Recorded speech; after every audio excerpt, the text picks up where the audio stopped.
Bedtime is supposed to be a happy event for a tired child. For me, it was terrifying. While some children might complain about being put to bed before they finished watching a film, or playing their favorite video game, when I was a child, nighttime was something to truly fear. Somewhere in the back of my mind, it still is. As someone who is trained in the sciences, I cannot prove that what happened to me was objectively real, but I can swear that what I experienced was genuine horror. A fear which in my life, I'm glad to say, has never been equalled.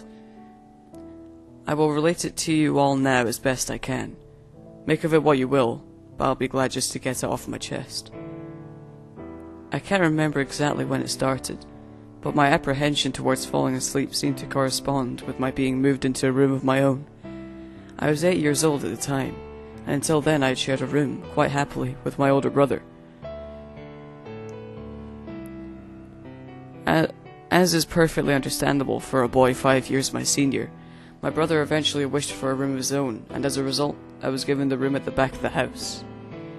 It was a small, narrow, yet oddly elongated room, large enough for a bed and a couple of chests of drawers, but not much else. I couldn't really complain, because even at that age, I understood that we did not have a large house, and I had no real cause to be disappointed, as my family was both loving and caring. It was a happy childhood, during the day. A solitary window looked out onto our back garden, nothing out of the ordinary, but even during the day the light which crept into that room seemed almost hesitant. As my brother was given a new bed, I was given the bunk beds which we used to share. While I was upset about sleeping on my own, I was excited at the thought of being able to sleep in the top bunk, which seemed far more adventurous to me. From the first night I remember a strange feeling of unease, creeping slowly from the back of my mind. I lay on the top bunk, staring down at my action figures and cars strewn across the green-blue carpet, as imaginary battles and adventures took place between the toys on the floor. I couldn't help but feel that my eyes were being slowly drawn towards the bottom bunk, as if something was moving in the corner of my eye, something which did not wish to be seen. The bunk was empty, impeccably made with a dark blue blanket tucked in neatly, partially covered with two rather bland white pillows. I didn't think anything of it at the time. I was a child, and under the noise slipping under my foot from my parents' television bathed me in a warm sense of safety and well-being. And the noise slipping under my door from my parents' television bathed me in a warm sense of safety and well-being. I fell asleep. When you awaken from a deep sleep to something moving or stirring, it can take a few moments for you to truly understand what is happening. The fog of sleep hangs over your eyes and ears, even when lucid. Something was moving. There was no doubt about that. At first I wasn't sure what it was. Everything was dark, almost pitch black, but there was enough light creeping in from outside to outline that narrowly suffocating room. Two thoughts appeared in my mind, almost simultaneously. The first was that my parents were in bed, because the rest of the house lay both in darkness and silence. The second thought turned to the noise, a noise which had obviously awoken me. As the last cobwebs of sleep withered from my mind, the noise took on a more familiar form. Sometimes the simplest of sounds can be the most unnerving. A cold wind whistling through the tree outside, a neighbor's footsteps uncomfortably close, or, in this case, the simple sound of bedsheets rustling in the dark. That was it. Bedsheets rustling in the dark, as if some disturbed sleeper was attempting to get all too comfortable in the bottom bunk. I lay there in disbelief, thinking that the noise was either my imagination, or perhaps just my pet cat finding somewhere to sleep to spend the night. It was then that I noticed my door, shut as it had been as I'd fallen asleep. Perhaps my mum had checked in on me and the cat had sneaked into my room then. Yeah, that must have been it.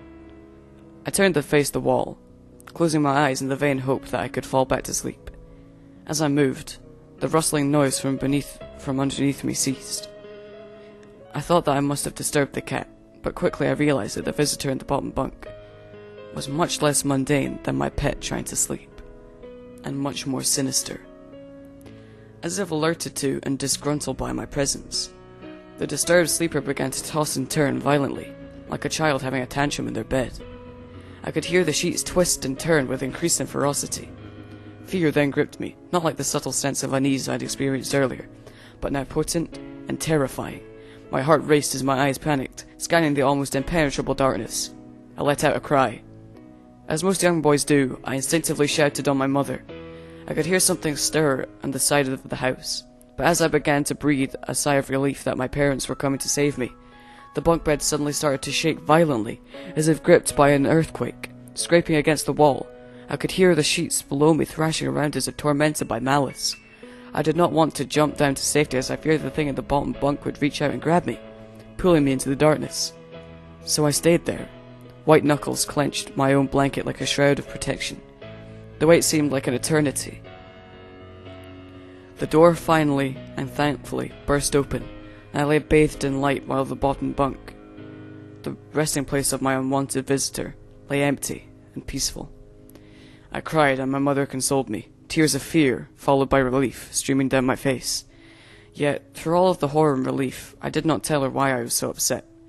I cannot explain it, but it was as though whatever had been in that bunk would return if I even so much as spoke of it, or uttered a single syllable of its existence. Whether that was the truth, I do not know, but as a child, I felt as if that unseen menace remained close, listening. My mother lay in the empty bunk, promising to stay there until morning. Eventually my anxiety diminished. Tiredness pushed me back towards sleep, but I remained restless, waking several times momentarily to the sound of rustling bedsheets. I remember the next day wanting to go anywhere, be anywhere, but in that narrow, suffocating room. It was a Saturday, and I played outside, quite happily, with my friends. Although our house was not large, we were lucky to have a long, sloping garden in the back. We played there often, as much of it was overgrown, and we could hide in the bushes, climbing the huge sycamore tree which towered above all else, and easily imagine ourselves in the throes of a grand adventure in some untamed exotic land. As fun as it all was, occasionally my eye would turn to that small window, ordinary, slight, and innocuous. But for me, that thin boundary was a looking-glass into a strange, cold pocket of dread. Outside, the lush green surroundings of our garden filled with the smiling faces of my friends could not extinguish the creeping feeling, clawing its way up my spine, each hair standing on end. The feeling of something in that room, watching me play, waiting for the night when I would be alone, eagerly filled with hate. It may sound strange to you, but by the time my parents ushered me back into that room for the night, I said nothing. I didn't protest. I didn't even make an excuse as to why I couldn't sleep there.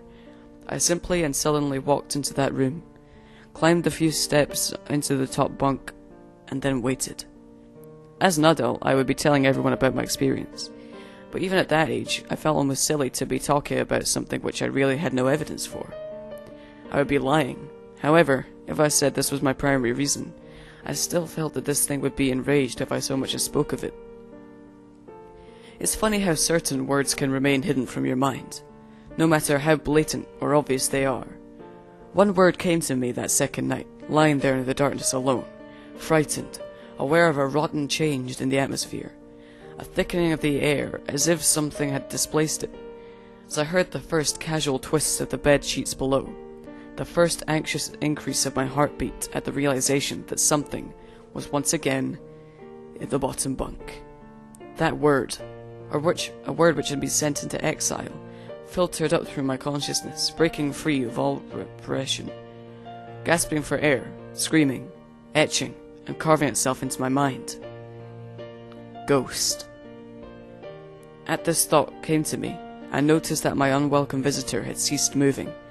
The bedsheets lay calm and dormant, but they had been replaced by something far more hideous. A slow, rhythmic, rasping breathing heaved and escaped from the thing below. I could imagine its chest rising and falling with each sordid, wheezing and garbled breath. I shuddered, and hoped beyond all hope that it would leave without occurrence. The house lay, as it had the previous night, in a thick blanket of darkness. Silence prevailed, all but for the perverted breath of my as yet unseen bunkmate. I lay there, terrified.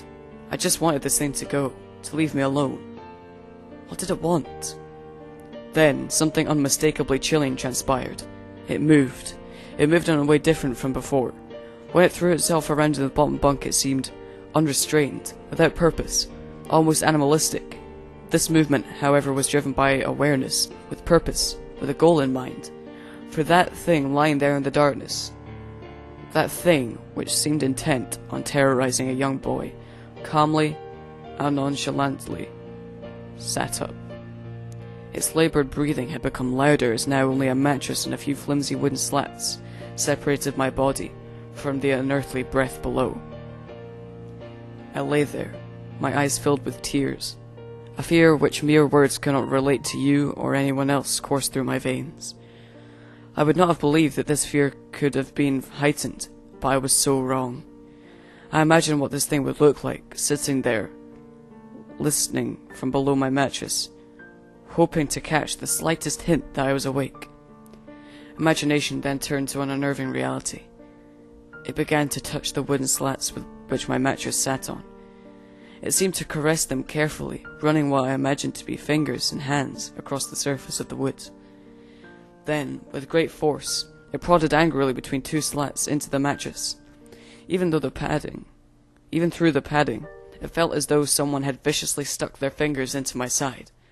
I let out an almighty cry, and the wheezing, shaking, and moving thing in the bunk below replied in kind by violently vibrating the bunk, as it had done the night before. Small flakes of paint powdered onto my blanket from the wall as the frame of the bed scraped along it, backwards and forwards. Once again I was bathed in light, and there stood my mother, loving, caring as she always was, with a comforting hug and calming words which eventually subdued my hysteria. Of course she asked what was wrong, but I couldn't say. I dared not say. I simply said one word over and over and over again. Nightmare. This pattern of events continued for weeks, if not months. Night after night I would awaken to the sound of rustling sheets. Each time I would scream as so not to provide this abomination with time to prod and fuel for me. With each cry the bed would shake violently, stopping with the arrival of my mother, who would spend the rest of the night in the bottom bunk, seemingly unaware of the sinister force torturing her son nightly. Along the way, I managed to feign illness a few times, and come up with other less than truthful reasons for sleeping in my parents' bed. But more often than not, I would be alone for the first few hours of each night in that place. The room where the light from outside did not sit right. Alone with that thing. With time you can become desensitized to almost anything, no matter how horrific. I had come to realize that, for whatever reason, this thing could not harm me when my mother was present. I'm sure the same would have been said for my father, but as loving as he was, waking him from sleep was almost impossible. After a few months I had grown accustomed to my nightly visitor. Do not mistake this for some unearthly friendship. I detested the thing. I still feared it greatly, as I could almost sense its desires and personality, if you could call it that. One filled with a perverted and twisted hatred, yet longing for me. Of perhaps all things. My greatest fears were realized in the winter. The days grew short, and the longer nights merely provided this wretch with more opportunities. It was a difficult time for my family. My grandmother, a wonderfully kind and gentle woman, had deteriorated greatly since the death of my grandfather. My mother was trying her best to keep her in the community as long as possible. However, dementia is a cruel and degenerative illness, robbing a person of their memories one day at a time. Soon, she recognized none of us, and it became clear that she would need to be moved from her house to a nursing home. Before she could be moved, my grandmother had a particularly difficult few nights, and my mother decided that she would stay with her. As much as I loved my grandmother and felt nothing but anguish at her illness, to this day I feel guilty that my first thoughts were not of her, but of what my nightly visitor may do should it become aware of my mother's absence, her presence being the one thing which I was sure was protecting me from the full horror of this thing's reach. I rushed home from school that day, and immediately wrenched the bed sheets and mattress from the lower bunk, removing all of the slats and placing an old desk, a chest of drawers, and some chairs which we kept in a cupboard where the bottom bunk used to be.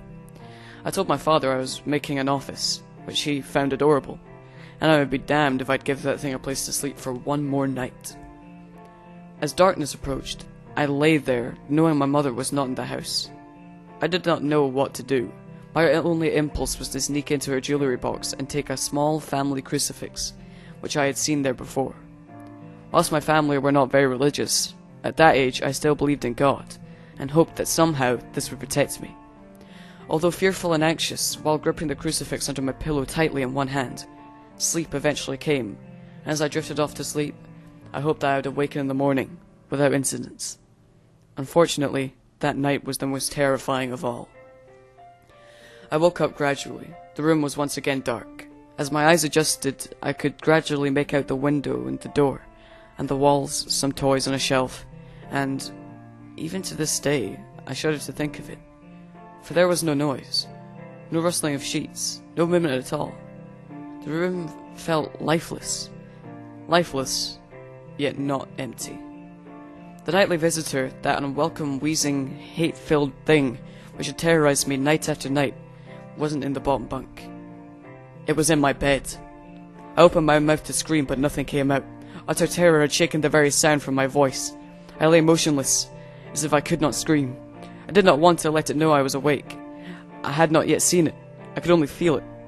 It was obscured under my blanket.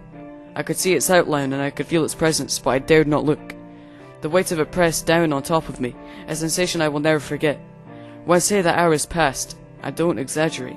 Laying there, motionless, in the darkness, I was every bit a scared and frightened young boy. If it had been during the summer months, it would have been light by then.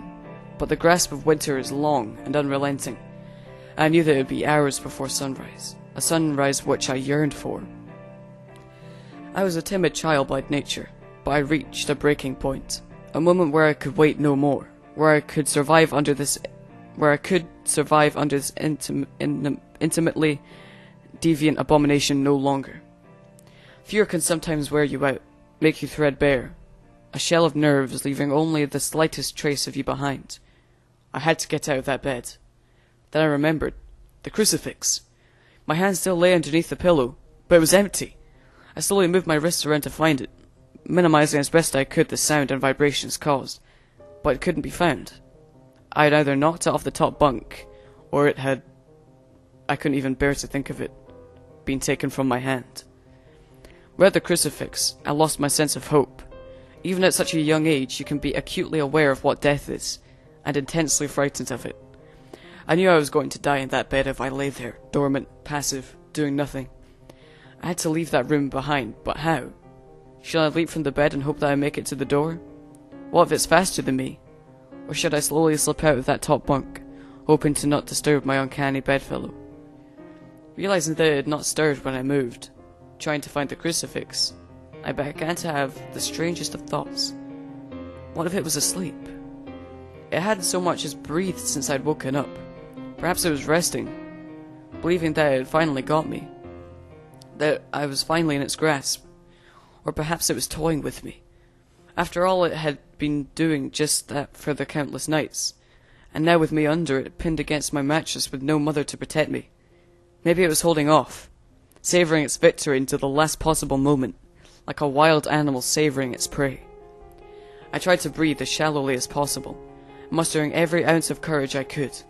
I reached over slowly with my right hand and began to peel the blanket off of me. What I found under those covers almost stopped my heart.